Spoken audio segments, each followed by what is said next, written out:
What is going on, everybody? Welcome back into TTP Sports, and welcome to the Jamie Drysdale era of Flyers hockey as they win in his first game in a Flyers uniform. They beat the Montreal Canadiens in a shootout.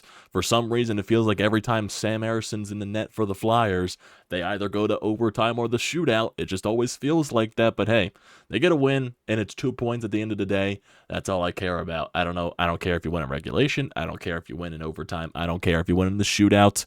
2 points is 2 points, and you take them any day of the week. Hey, you go down 2-0 in this game, and I guess you could say they were kind of fluky goals. The first goal by Monahan, just a good redirection in front of Sam Ersson, had no chance. And the second goal by Savard was, I believe it goes off of one of the Flyers players in front of Ersson, and it just completely bounces over his head, and no one saw the puck at all, and it just ends up into the net on the first two shots that Montreal had, might I add, because I thought overall in this game, I thought the Flyers were the much better team. They were definitely pushing the pace of play. They were definitely maintaining possession in the offensive zone. They were really keeping a lot of stuff from Montreal. Even if they got into the zone, a lot of stuff was kept to the outside, making good defensive plays, getting the puck out. It was just, I felt the Flyers at some points in this game offensively, they were trying to do a little too much, especially since they went down 2-0 on those, weird goals that happened for Montreal. I think they were just trying to make one too many passes. They tried to be a little bit too cute, a little bit too perfect, and also ended up happening on the first goal that the Flyers scored by Owen Tippett. You got TK in front of the net, basically has all the time and space to shoot it. He passes it all the way to the far side to Sean Couturier, who decides to go back cross crease. It goes off of one of Montreal's players and somehow ends up on the stick of Owen Tippett, and Owen Tippett was all over the ice tonight. He was absolutely fantastic, shooting the puck from everywhere, hitting so many posts, and he manages to bury this puck into the open net to make it a 2-1 game. And hey, like seeing that from Owen Tippett. I believe he's been scoring a lot more frequently in the past couple of games, so hopefully he just keeps it up. I believe he did get a power play goal in the game against Pittsburgh, so hey, if he keeps this up, yeah, I don't mind it whatsoever. I definitely don't. And for Jamie Drysdale, completely noticeable. The way he skates, the way that he can, facilitate the offense. The Flyers scored a power play goal because of Jamie Drysdale, and he didn't even do anything too spectacular. It was just simple walking the paint, walking the blue line. He forces the Montreal defender to follow him, and that opens up space on the left side to pass it to Morgan Frost to where he can just walk in and just let one rip, and it beats the netminder. Primo finds Twine, ties the game up at 2 in the second period. It's just those little details, something that's just that simple, something that's just that, easy to do. And obviously it's not easy to do, but Jamie Drysdale made it look insanely easy to do. And it results in a power play goal in the first so many seconds of that power play that the Flyers got. It was like, hey, if Jamie Drysdale finds a way to reshape the Flyers power play, and right now he is on the second unit, so hey, that was a great play by Drysdale to get the Morgan Frost, and a fantastic shot by Frost there as well. I thought Frost also had an amazing game. I thought he was everywhere on the ice as well, very noticeable. So hey, Frost, ever since getting called out, getting benched that one last game on the road trip, and then, having that conversation in John Tortorella's office, and then John Tortorella saying how much he loved that for Morgan Frost, he's been playing with a lot more piss and vinegar, and I think that's basically what John Tortorella wanted out of Morgan Frost. And right now, that's what he's getting in the past couple of games. He's definitely been very, very, very, very, very, very, very, very, very, very, very noticeable, and I love seeing that out of a guy like Morgan Frost. And hell, Jamie Drysdale in the overtime, he threaded the needle to Morgan Frost for a beautiful pass, and Frost just, couldn't finish it. He couldn't find the 5-hole, just got it into the logo of Primo. It was a nasty pass, just threaded the needle right through the middle of the ice. Frost uses his speed to get around the defender in overtime. It's just, if that was the game-winning goal, I would have lost my mind. Honestly, I would have lost my mind if that were the fact. Overtime definitely was more controlled by the Flyers. Flyers definitely controlled the pace of play there. How we know 3-on-3 overtime is a possession game, and the Flyers definitely did control most of that. Sam Ersson really wasn't busy in this game at all, but he did make the saves when he had to make the saves. I believe it was Josh Anderson had a play late in the third period where he made a huge save on, I believe it was a breakaway, and Josh Anderson, I believe, had a breakaway in the overtime very late in the final few seconds, and Anderson makes the save on that, and he makes all the saves in the shootout. So, hey, his shootout record has been very good to start his career. Why doesn't it just keep continuing like it did tonight? Coots gets the only goal in the shootout. Konechny probably could have scored, but he hit the post. That was basically the summary of the Flyers' offense tonight. They were just hitting so many posts everywhere. They were putting so many shots on net. They had 39 shots there in total, and I wonder how many of those actually hit the post, because I know posts don't register on the shots on goal meter. So that definitely would be a stat that I would like to see. And you do get a power play goal in this game. I believe the power play has actually been pretty hot recently. Not going to lie. The power play has actually been pretty solid as of late. I believe they scored in 3 straight games. Is the power play turning in a new leaf right now? I did see a stat that the Flyers moved from 32nd in the league to 31st in the league. So taking baby steps here to making the power play even from terrible to gag-inducing to slightly less gag-inducing. That's basically it. But hey, Jamie Drysdale, like I said, if he fixes this power play, man, oh boy. I love it, man. And just everything here. The way that the crowd was appreciating Drysdale, welcoming him to Philadelphia, the applause that he got when Lou was announcing his name in the starting lineup, the ovation that he got when his name was announced for the assist on Morgan Frost's goal. It was something nice to see. His parents were also there in the stands. He was talking about that in the post game with JJ and Hartsey, and he was talking about, how the Flyers, that was one of the first things they asked him, like, do you want your parents to attend this game? He was like, obviously, yes. So, hey, man, it's a good way to experience your first game here in a Flyers uniform. You get a point, and you were a major factor into the game, and, what you saw in tonight's game is what he can provide, and he's still very young, very raw in this league, and there's still plenty of room to grow. Of course, there's definitely going to be growing pains learning a brand new system, because Anaheim's system was completely different. They played more man-on-man. Torts' system is more of a zone. So, excuse me.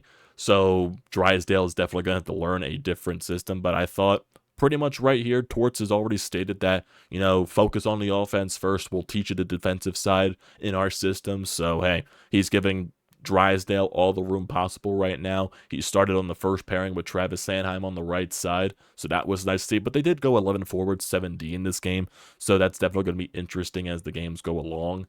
And it did look like Sean Walker was the odd guy out on the defensive side because he was playing less minutes than he normally does. So that's definitely something to look for as the games go along, as we get closer to the trade deadline, because since you add Drysdale, like, what defenseman becomes the odd guy out?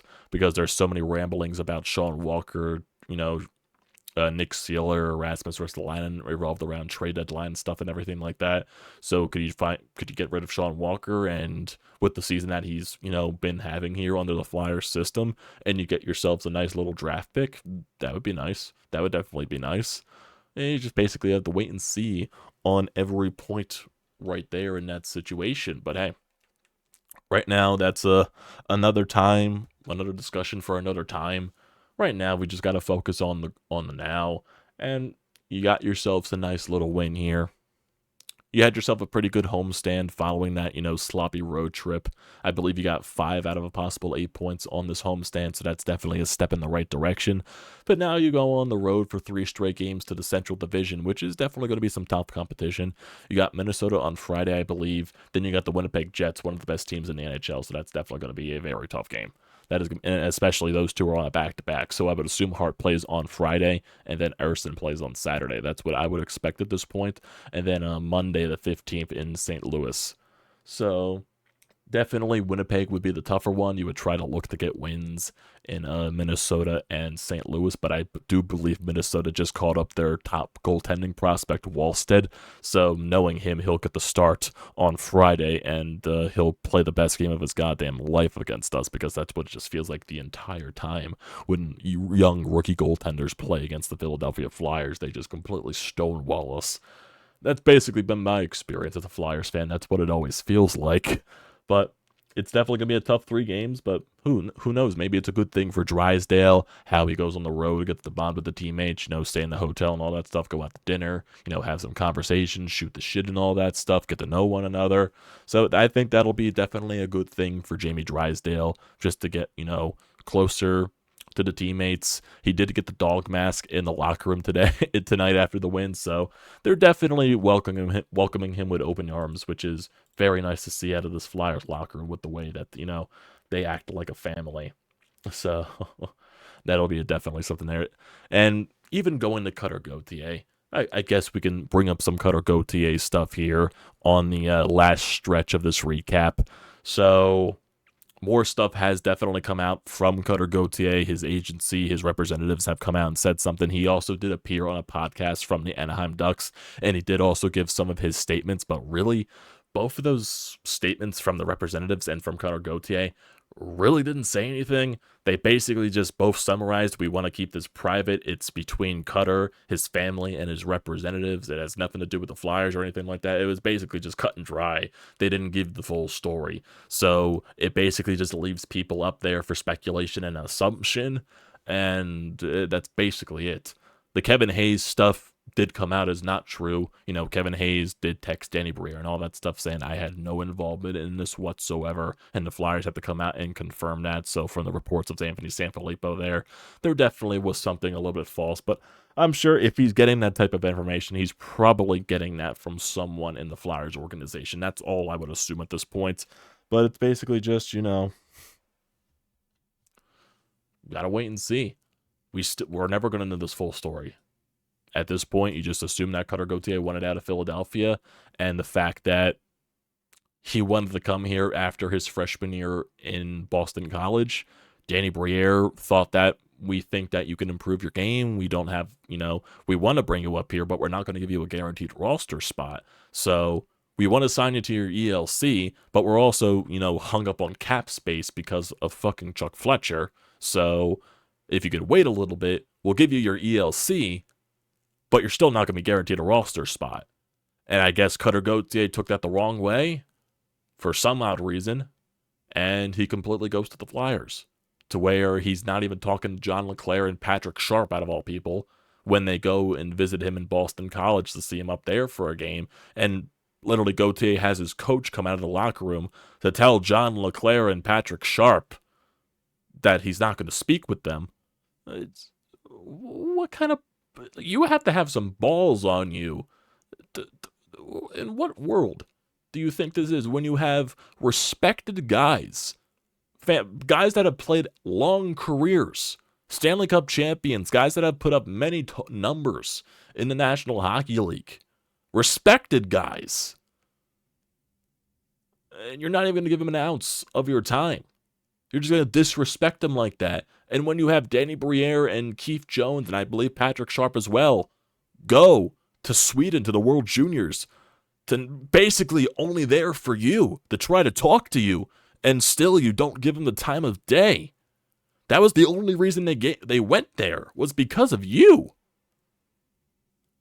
That's an attitude issue. That is a character issue entirely. Red flag. And I tried to write off, the whole development camp thing. I was completely wrong about that. I should have saw that as a red flag. Buddies told me this was a red flag, but I tried to draw it off and everything like that because I just didn't want to believe it. I tried to cope with it. Should have believed it from the start there. Him not showing up to development camp should have been a red flag right in my mind, and I just didn't want to see it. So I take the fault there. Man. But hey, maybe this could be a blessing in disguise for the Flyers. And there's also other things here with Cutter Gauthier. The Flyers wanted him to be a center. I'm not even sure if he's going to pan out as a center in the National Hockey League, especially with the center depth that Anaheim has. He'll probably pan out more as a winger. He's going to score in this league. I believe he's going to be a good player, but it really depends on the ceiling that he hits. He has a very high ceiling, a very low floor. And, being a Flyers prospect, I was more believant in the, bias towards his high ceiling because this dude can score at an obnoxious rate and he has an amazing shot. But there definitely is flaws in his game, and that's probably what Danny Briere and Keith Jones saw. And that's why they wanted him to give more time in Boston College. And for some reason, Cutter took that the wrong way. What are you going to do? It is what it is. Jamie Drysdale's here now. He's a future defenseman here, as my kitten walks in and he meows under my desk. So definitely this is probably a really good time to end this off here. You get yourself a win, and that's basically bottom line. Cutter Gauthier is gone. Drysdale's here. That's what we should focus on at this time and point. We're never going to find out the whole story about this entire situation because Gauthier's side of everything, he's just not going to explain it. They're just not going to explain it. So we're never going to find it out. And it is what it is. It is what it is. Can't do anything about it. But hey, Drysdale impressed in his debut. That's all that matters. That's all that matters from here. This Flyers squad is what matters. So we'll see what happens as the days go along. Good win by the boys tonight. Let's see if they could do stuff on this 3-game road trip here. So thank you, everyone, for joining tonight's video whenever you choose to watch this. Don't forget to leave a comment in the comment section down below. Don't forget to drop a like. Don't forget to hit that subscribe button. Does me a great deal of service. And also use the code TTPSPORTS, $20 off your first purchase at SEATGEEK. Great deal. Don't pass it up. Thanks, guys, for tuning into this whenever you choose to. And I'll see you next time.